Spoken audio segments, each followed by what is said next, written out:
Independence is strength. Collective independence is power.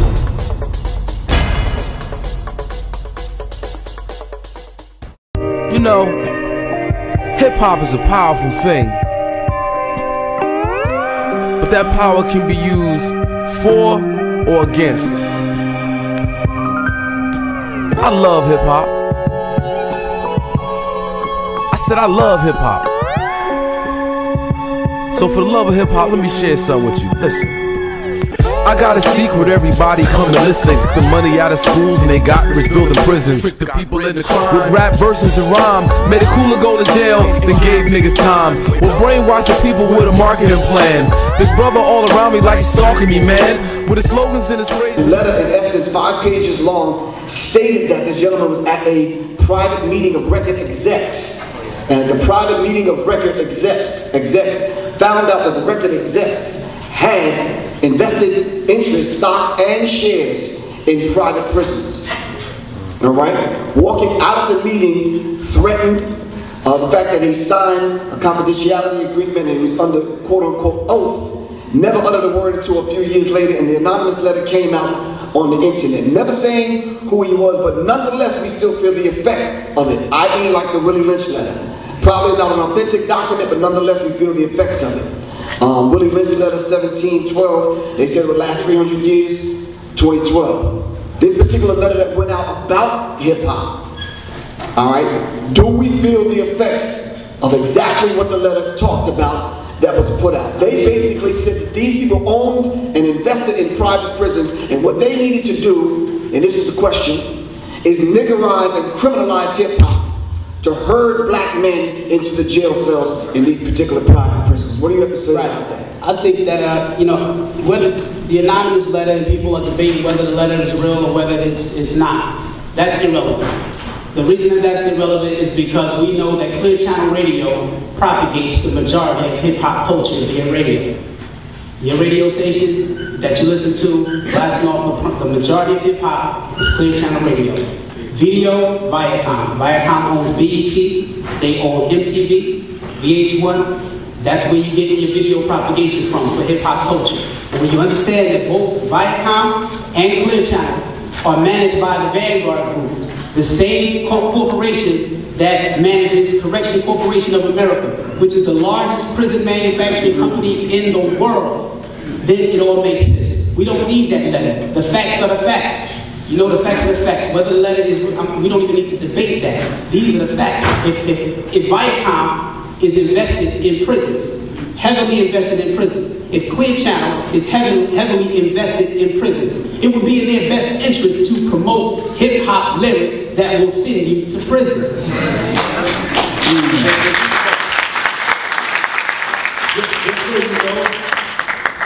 And them asking the government, what's the word I'm looking for?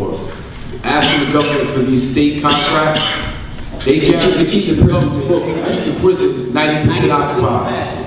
They guarantee the government that they can keep prisons that aren't built yet at 90% capacity.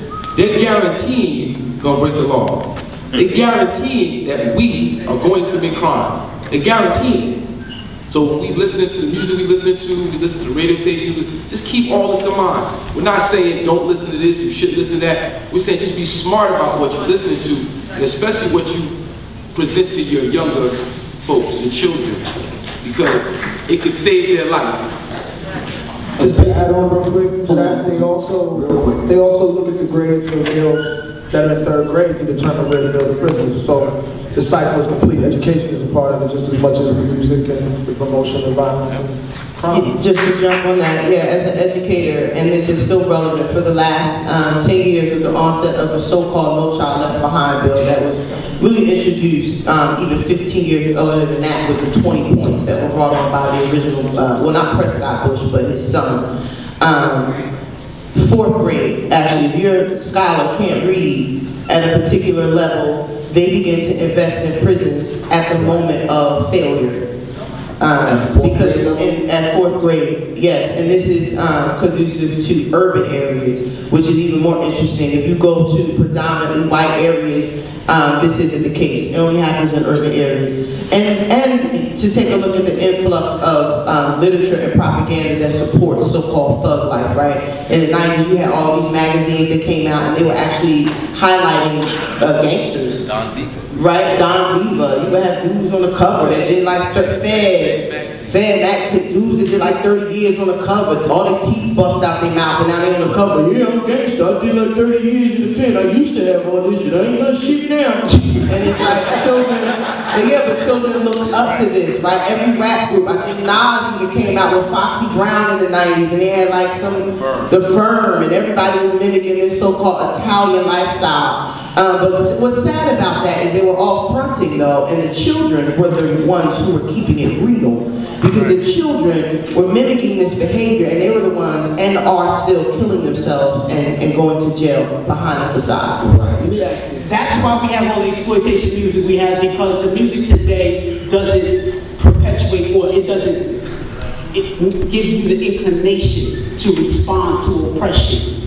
Rodney King, it was a riot. #1 song on the radio was Fight the Power, Public Enemy.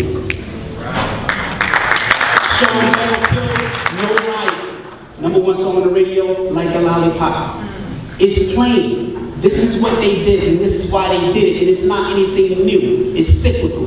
It goes back 1832, Nat Turner. Right? The day he died, he was killed yesterday, wasn't it? November 11th. So Nat Turner rebels against this plantation block. He killed a bunch of slave traders.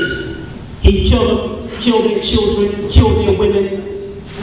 And he said, yo, I'm justified. It was righteous indignation, to quote Tech one.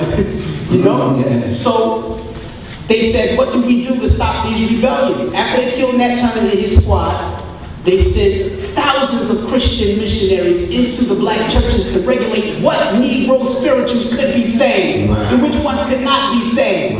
They said that the music was causing the slave to rebel. It's the same thing today. It's the same thing today. We have too many examples. It just didn't happen with the music. It happened with the film. Think about it. When the golden era of hip-hop was in its heyday, Spike Lee was in his heyday. We had School Days, Malcolm X, Do the Right Thing, all these movies. Rosewood, all these movies. And when they made that shift, they made the shift in film as well. And now we got black men dressing up as women. And this is the #1 films that come out. People flocking to the theaters to see it.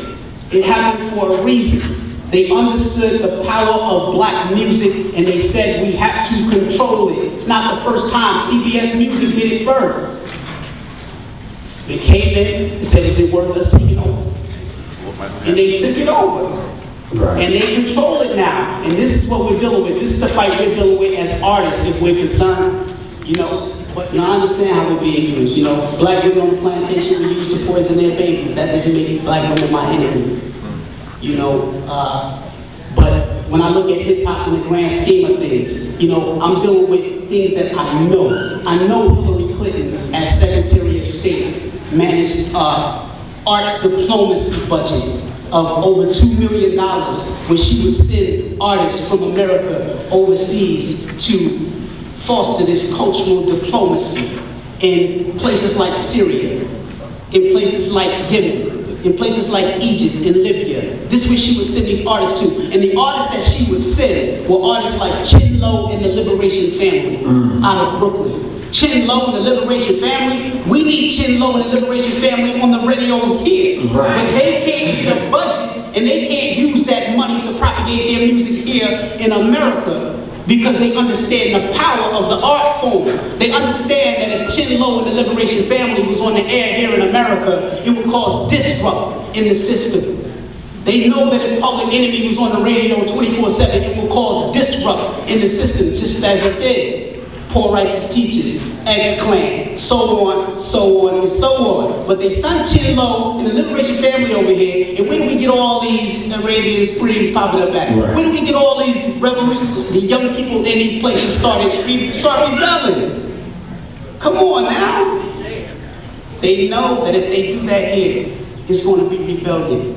They don't want that music on air, but they'll finance and sponsor and promote that music in other countries where they want to overthrow the governments.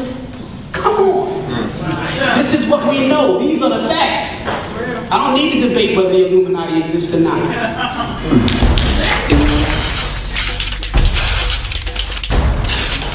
Independence is strength. Collective independence is power.